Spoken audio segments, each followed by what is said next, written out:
Okay, get your shots off on the edge of the box when there's no space with these two really effective skills.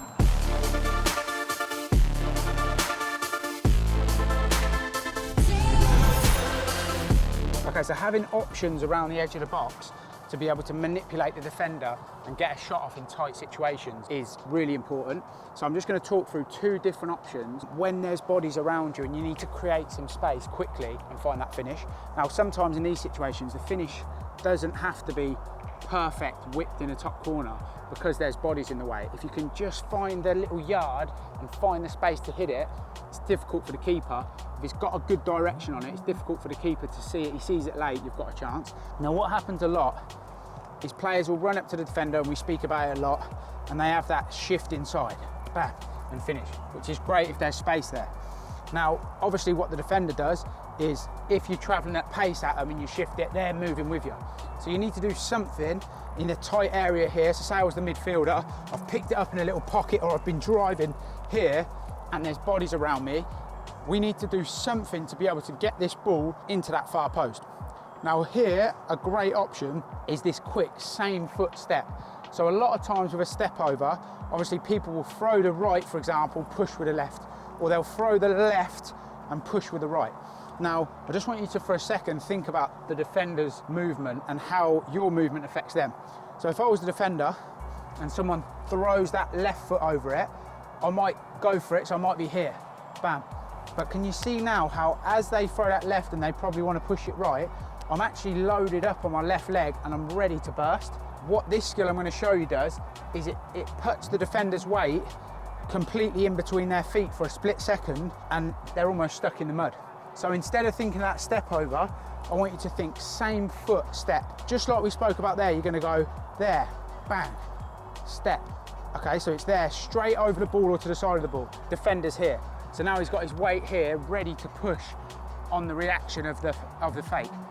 Think of the defender's mindset. As soon as you fake him, your natural reaction, anyone's natural reaction is, he's done me, I'm gonna counteract that. So their natural reaction as they get done is to almost spring back because they think they're gonna get pushed the other way, okay? So as you step here, it's gonna be 1, 2, and then hit, bang, okay? So the reason that is, as you step, bang, you get him on that left leg.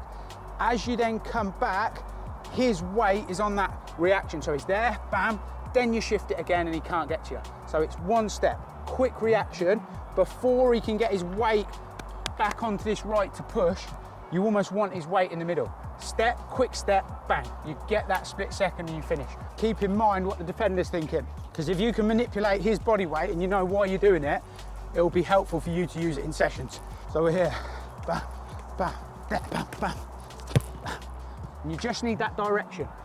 That one in a game has got a great chance because it's just quick in the space. Doesn't need to be that top corner one. Bam, step, shift. It's really important you get springy in the ankles to be able to actually be able to perform it. If you haven't got that good ankle mobility and stiffness in the ankle, you might feel a bit stuck in the mud, and these are great to help you anyway.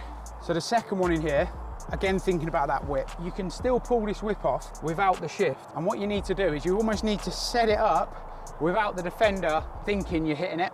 What brings people a lot of success in these positions with that whip or that sort of bent, finesse type shot is this shift here, the last shift before you hit it, is almost like you could drag it down the line.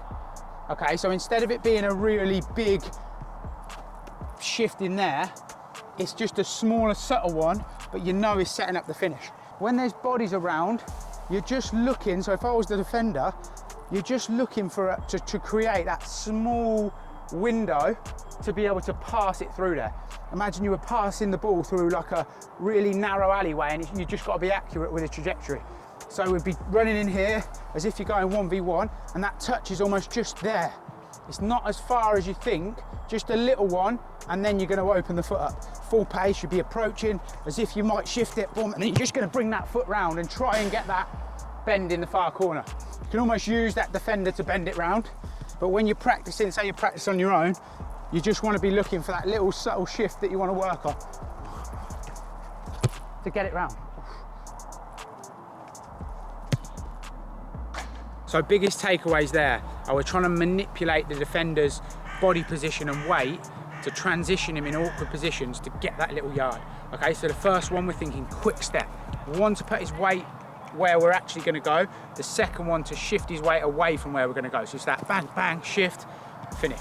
The second one, difficult finish, especially when you're on your own and practicing. Promise you, when you're in a game and you can see the bodies and see the angle, it'll feel a bit more natural. So it's just trying to get that little subtle shift without the defender, without it being too obvious where he's actually going to try and block it. It's just that little one. He's worried you might drag it somewhere else, and you use that space to just caress it in the far corner.